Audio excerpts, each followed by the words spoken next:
ज्ञानाचे मोह जागे करण्यातच ज्ञानाचा उगम असतो. आता उन्हाळ्याच्या सुट्ट्या लागलेल्या आहे. उन्हाळ्याच्या सुट्ट्यामध्ये लाखो विद्यार्थी म्हणण्यापेक्षा कोट्यावधी विद्यार्थी भारतामध्ये आहेत. तर आपण 2 महिन्याचा अभ्यास सोडून दिला तर ज्यावेळेस शाळा चालू होती त्यावेळेस कमीत कमी 1.5 महिना लिंक लागायला वेळ लागतो. मग सगळ्यात मोठं अज्ञान पण आहे का नाही? जर उन्हाळ्याची सुट्टी लागली असेल तर तुम्ही महापुरुषांची पुस्तक वाचले पाहिजे.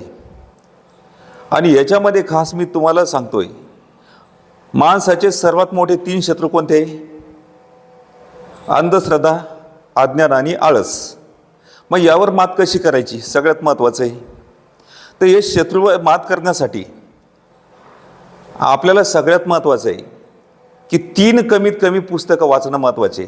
जोपर्यंत महात्मा फुलेंचे पुस्तकं आपण वाचत नाही तोपर्यंत या 3 गोष्टीवर आपले मात होऊ शकत नाही. तर मग आता त्याच्यामध्ये काय आहे, जर आपल्याला देवांना प्रसन्न करायचे असेल, आता 33 कोटी देव म्हटल्या जाते, आता देवांची संख्या सुद्धा वाढली असेल, तर 33 कोटी देव जर प्रसन्न करायचे असेल तर महात्मा ज्योतिबा फुले यांचं गुलामगिरी पुस्तक वाचायचं. तर 33 कोटी देवामधले प्रमुख देव आहे, याच्या बाबतीत तुम्हाला नॉलेज प्राप्त होईल, म्हणजे ज्ञान प्राप्त होईल.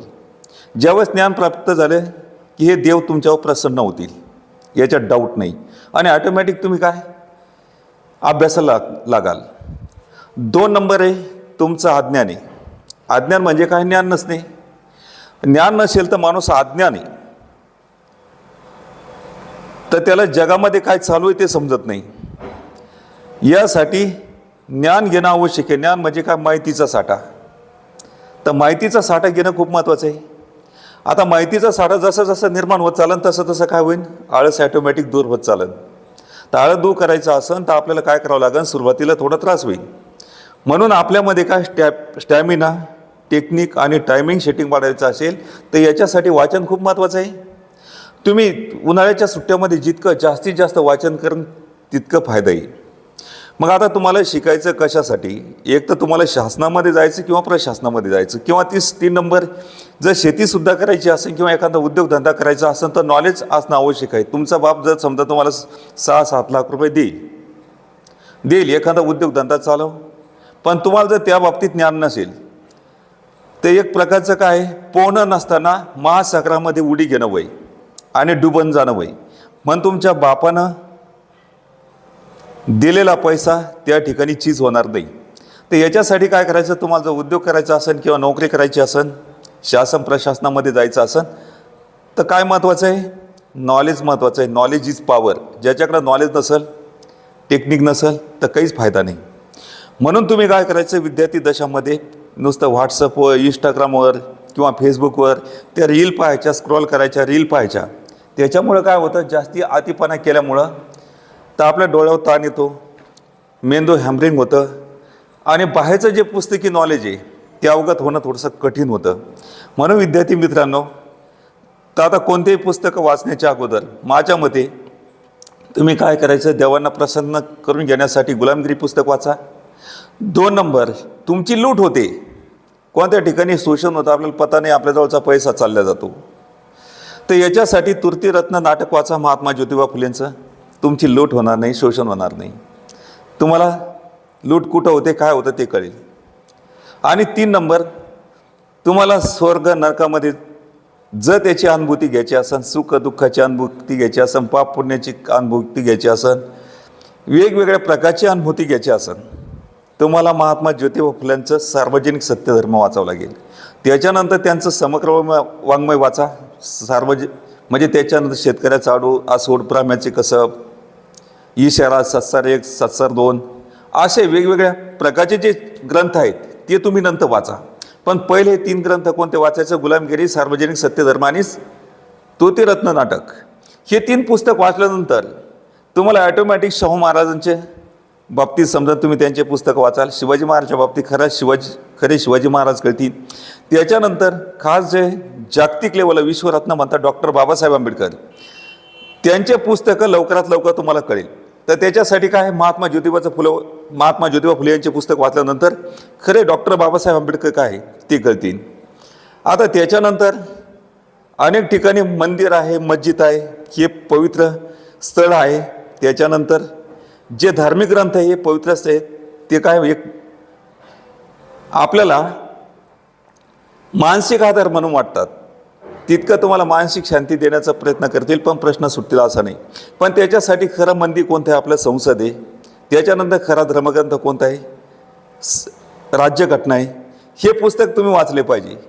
आपल्याला जर समजा शासनाकडे लक्ष द्यायचं असेल तर संसद आणि राज्यघटना समजून घ्यावं लागेल. आणि त्याच्यानंतर 2 नंबर, जर तुम्हाला प्रशासनामध्ये जायचं असेल, म्हणजे नोकरी जायचं असेल, IAS IPS IPS IFS बनायचं असेल, किंवा त्या ठिकाणी तुम्ही पोलीस शिपायापासून जायचं असेल, शिक्षक बनायचं असेल, किंवा जिल्हा परिषदेच्या ज्या नोकऱ्या असेल त्याच्यामध्ये जायचं असेल, तर स्पर्धा परीक्षेचा अभ्यास चालू करावा लागेल. म्हणून अज्ञानी न राहण्यासाठी आपल्याला काय केलेलं आहे? राज्यघटनेनुसार शासन आणि प्रशासन 2 प्रकारचे आपल्याला या ठिकाणी उपलब्ध करून दिलेले आहे. नोकऱ्या इतक्या आहे की प्रत्येकाला घरातून एकाला नोकरी मिळेल इतक्या नोकऱ्या आहे, कमीत कमी एका जणाला. आणि आज लोकसंख्या इतकी जरी असेल तर आपल्यामध्ये कामाच्या बाबतीत जर म्हटलं तर ही लोकसंख्या सुद्धा अपुरी पडेल. इतके कामं या ठिकाणी आपल्या देशामध्ये उपलब्ध आहे. आणि खनिज संपत्ती सुद्धा जगामध्ये सर्वात जास्त आपल्या देशामध्ये आहे. म्हणून त्या ठिकाणी कोणतेही समजा तुम्हाला मनाला सुख पाहिजे, शरीराला सुख हवं असेल तर तुम्हाला वाचन करणं खूप महत्त्वाचं आहे, करावंच लागणार आहे. आपण ब्राह्मण लोकांचा आदर्श ठेवला पाहिजे. आता ब्राह्मणाचे मुलं आपले मुलं कुठं असतात माहिती का? मिरवणुकीमध्ये असतात. ब्राह्मणाचे मुलं कुठं असतात? अभ्यासाच्या खोलीमध्ये असतात. आपण त्यांना विनाकारण नाव ठेवतो.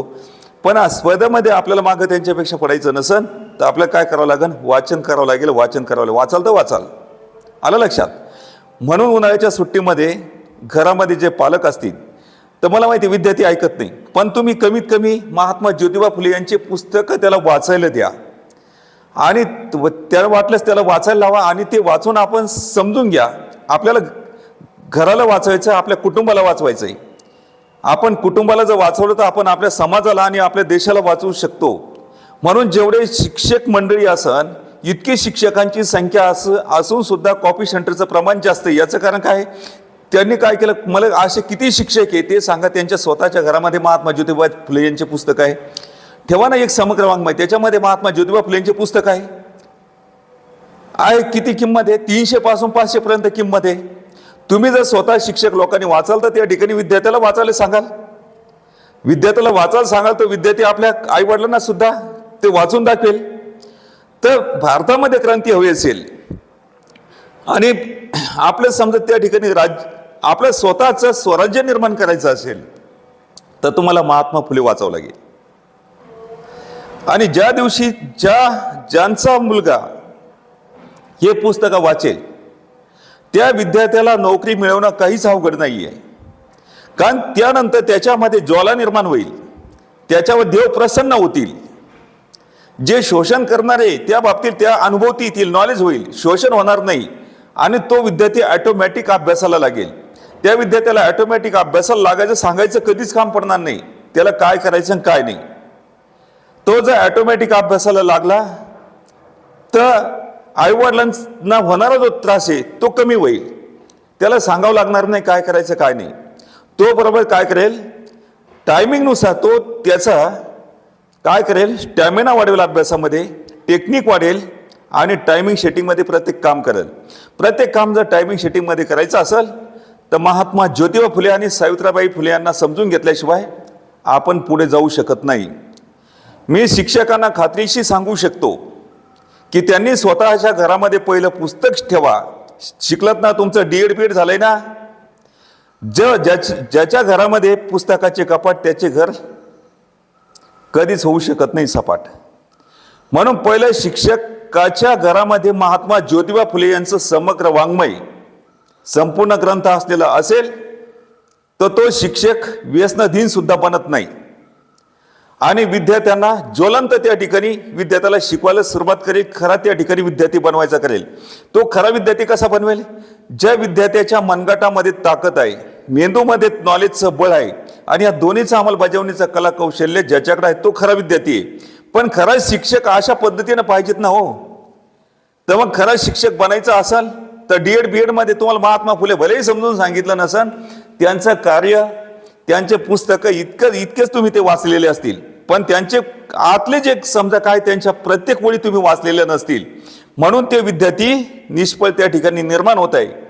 भारतामध्ये जर समजा तुमच्यावर होणारा खर्च, शिक्षकावर होणारा खर्च, विद्यार्थ्यावर होणारा खर्च आईवडिलांचाही सुद्धा होतो आणि शासनाचा सुद्धा होतोय. हा जर त्या ठिकाणी खरा खर्च वसूल करायचा असेल तर त्या शिक्षकांनी स्वतः महात्मा ज्योतिबा फुलेंचे पुस्तकं वाचले पाहिजे.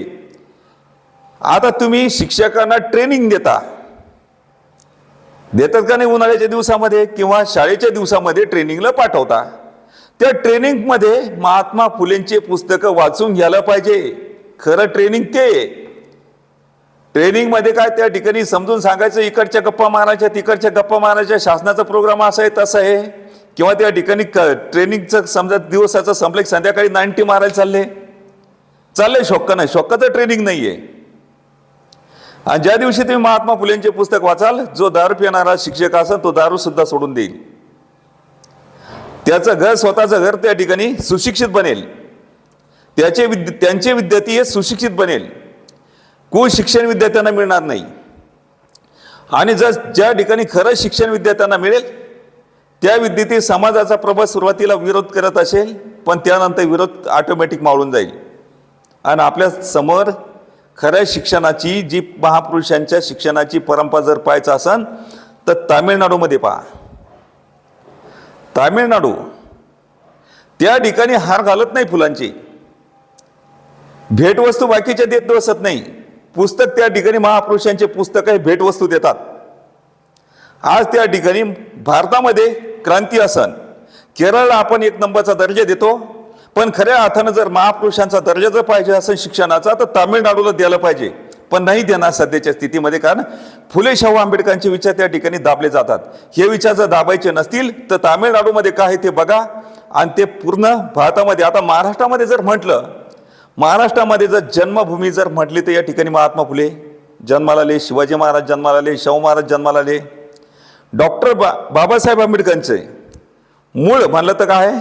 महाराष्ट्र आहे. भले त्यांचा जन्म मऊ मध्य प्रदेश येथे झालाय, पण ही जर समजा महापुरुषांची पुण्यभूमी जर म्हणल्या जाते महाराष्ट्र, तर मग त्या ठिकाणी आपला महाराष्ट्र का मागे आहे? याच्यामध्ये कोणाचा दोष नाही, हा त्या ठिकाणी शिक्षकाचा दोष आहे. मी तर शिक्षकाला दोष देईन ना, आम्ही पोलीसवाल्याला दोष देणार ना, न्यायाधीशाला दोष देणार ना, इथं जे कर्मचारी, अधिकारी, तहसीलदार असन, कोणी असन त्यांना दोष देणार नाही. कारण जर मूळ गाभा असन तर शिक्षक असन, शिक्षकापासून जर हे संस्कार झाले असन तर त्या ठिकाणी प्रशासनामध्ये, तहसीलच्या ठिकाणी म्हणा, जिल्हा अधिकाऱ्यांच्या कार्यालयाच्या ठिकाणी म्हणा, शेतकऱ्याचं विषय त्या ठिकाणी शोषण होणार नाही. समजलं? तर या ठिकाणी मुळासकट जर असन तर शिक्षक आहे, शिक्षकाला जेवढा मान दिला जातो तेवढा कोणाला मान नसतो. पण शिक्षक जर समजा निष्फळ विद्यार्थी तयार करत असन तर त्याच्यामुळे काय होतं? अज्ञानपणामुळे जे विद्यार्थी आहे, शिक्षकाला सुद्धा काही जुमानत नाही, आईवडिलांना सुद्धा जुमानत नाही, समाजामधले जे समजा चांगले सुशिक्षित व्यक्ती आहे त्यांना सुद्धा जुमानत नाही. याचं कारण कोण आहे? लक्षात ठेवायचं, शिक्षक हे शिक्षक. शिक्षकाचा अर्थ काय आहे तो मी तुम्हाला पुढच्या व्हिडिओमध्ये सांगेन. हकाना हा व्हिडिओ लांबत चाललाय. या ठिकाणी आजच्या पुरता इतकंच. धन्यवाद.